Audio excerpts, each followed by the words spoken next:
This is just a brief introduction and how-to on your self-hardening clay that you get with your kit for K-12.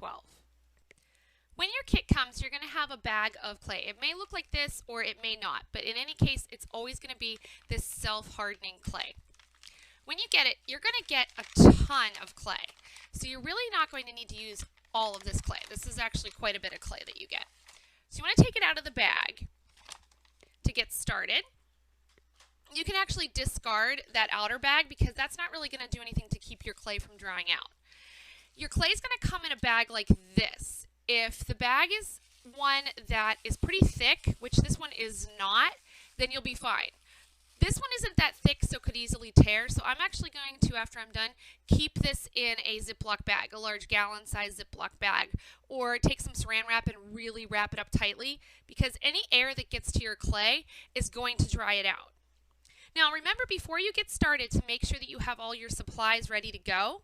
So in this case, I'm going to be doing a little bit of hand building. So I'm going to have my little bit of slip. All slip is it's going to be some water. So I just took a bottle of water, added some water to it.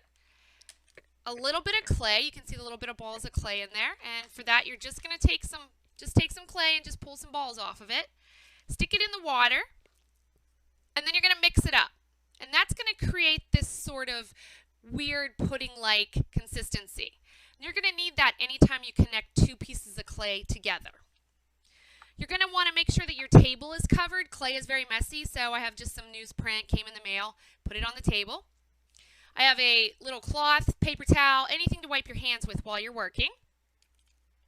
I also have a paintbrush, not a real great one that's not real important to me, so I don't care if it gets messy. And then I also have a little bit of thread. If you have floss or anything like that, and I'll show you what this is for in a couple minutes, but if you have floss or string or thread, that's going to be really helpful too. Okay, so now we're ready to get some of our clay off of this big chunk of clay. Now, this is where that thread is going to come in handy. If I open this up, you'll see that this clay, it's a big chunk of clay. So what you can do is you can take your thread or your floss, whichever one you're using, just take a little bit of it. I'm just going to put that right across the front of this, right across the top.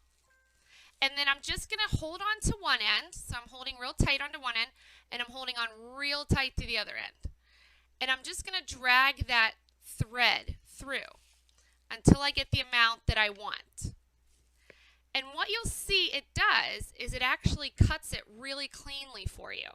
So depending on how much you want, you're going to be able to use this thread to cut your clay a lot cleaner.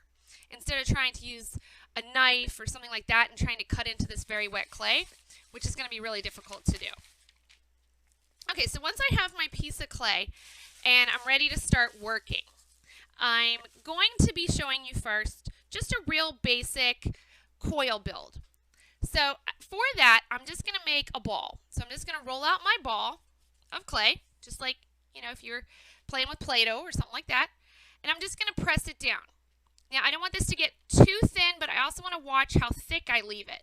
Because the way that the clay dries is that the water in the clay is going to evaporate. And if the water evaporates too quickly, it's going to crack. So we don't want to leave it too thick because then the inside would have more water in it and the outside would have less, and it would start to crack away from each other. So for a coil build, you're just going to make snakes. So just like a coil, think of snakes. So I'm just going to roll out some clay into some pretty consistent logs. So just making those little snakes all the way down that piece of clay until I get to the end. So trying to keep it pretty consistent. This is where you're going to get that slip that you made. Now I have that the slip in my cup, and I'm just going to take it and I'm just going to brush on some of that slip where I want to connect my pieces together. Now once I do that, I'm going to want to do something that's called scoring to make sure that my pieces stay together. You can do this with your fingers. If you have long nails like I do, you can do it with your nails. If you have anything that's got a point. So I've got my cup here of paper clips. So I'm just going to open that up. And I'm just going to take a paper clip out of here that I've already unbent. And I'm just going to take that, I'm just going to put some little lines in this so that it has some little grooves in the clay. So a little bit of cross hatching there we've learned in when it comes to drawing lines. Same thing. Just making some scoring lines. So as you can see, I have some little lines in there. I'm going to do the same thing to my rope. So I'm just going to go wherever I want that rope to connect, I'm just going to put some of those lines in. I'm going to go all the way around until I get to it. Until I get to the point that I'm going to stop connecting. Put a little bit more of that slip on just to make sure it's nice and sticky. Slip's going to be the glue. So think of it like the glue.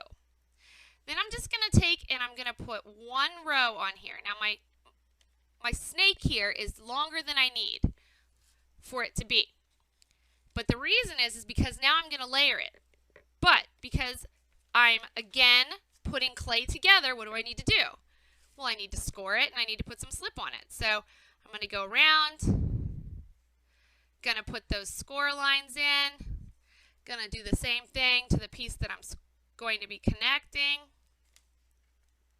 Going to get my slip out, going to put that glue on there, that clay glue. Going to put it on both sides.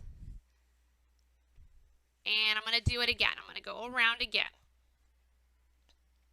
And what you'll see is that as you go around, you're slowly going to start building your piece.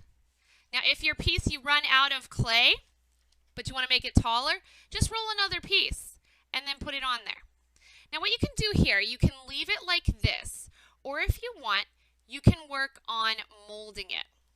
So you can kind of push all those pieces together and smooth it out and make it look a little bit cleaner. If you like the look of the coils, you can leave them as coils, but it's completely up to you. You can also use a little bit of that slip if you see a little bit of cracking and kind of smooth it out with that slip. Don't overuse the slip though, because it can make the clay very wet and then it won't hold its form anymore. So I'm just coming around here and I'm just smoothing that out as best I can. So just smoothing that out. Okay, so that's going to be your one way to hand build a piece. Okay, the other way you can do is just a pinch pot. Super easy. This is probably the easiest way. Make a ball. Just roll out a ball, just like that. All you're going to do is you're going to push your thumbs into the center. So you're just going to put a dent in there. Then you're going to put your thumbs inside and you're just going to work your way around, pulling that clay away from the inside and pinching the sides at the same time. You'll notice that your pot, your little clay guy, starts to get a lot bigger. You can change the shape, kind of remold it as you're going around, but you're going to start to see it turn into a pot here. So we're just going to keep going around and around and around. You would then, again, just smooth out those lines, work on it a little bit more until you like how it's turning out. Okay, so there's two of our ways that we can make something. The last but not least, we also have the option of slab. Now this is going to be a little bit harder because this clay that I'm using here, this is a pretty soft clay. So it's going to be a little bit more difficult. You're going to need a support if you're going to decide to do this. So for this works really well for something that maybe you want to make a square. Now I have my paper clip again, going to come in handy here because I'm going to make this into a square shape. So I'm just going to pull away the extra pieces that I just cut away. And then what I would do, so this is my base, so I have my little square base. Then need to do is just make some sides, so some walls for the side. For that, same thing, make a ball, and then you're going to press down, make yourself another square. You want to match it up so the sides are the same size. Cut those away. And you want that one side to be flat, so make sure the one side is flat. Now, because we're connecting again, we need to score and slip again. So we're going to score that edge. We're going to score where we're going to connect it. Going to put that slip on. Put the slip on the other side too. And then we're going to push that down. Now again, because this is a wet clay, I'm going to want to use something to hold it up. So I have the lid to my paper clips over here. And I'm just going to put that next to it. And I would just let that dry once I have all the 4 sides on. So once I have all 4 sides and I have something supporting, I'll be able to leave that to dry. Now what you want to remember when you're letting your clay dry is that you want the moisture to come out slowly. You don't want this moisture in here to come out quickly, because if the moisture comes out too quickly, it's going to crack. What you'll do then is you'll just put some plastic right over the top so that it dries slowly. You'll put the plastic over it. So if this were my plastic, this is my little hand cloth, but if this were the plastic, I would place it over it. A couple hours later, come back, just pull it up a little bit. So a little bit of air is getting in there and getting to my clay and pulling that moisture out. Next morning, come out, open it up a little bit more. Let it dry a little bit more. About halfway through the day, around lunchtime, take it the rest of the way off. That should let your pieces dry slow enough that they won't crack. Now, since we're going to be painting these, if you do happen to get some cracks, it's no big deal because you can paint them with your acrylic paint and that'll cover up any of those cracks that appear. So you want to try, if you're going to have any cracks that do appear, try to keep those to a minimum and only have small, tiny cracks that might appear. Hopefully none appear on yours. This is going to be just a basic overview. Also in your course, make sure that you do check out the clay building cheat sheet that I've loaded into your course. It's in the resources section. That also has all these directions in it. You can print it out and keep it by you while you're working.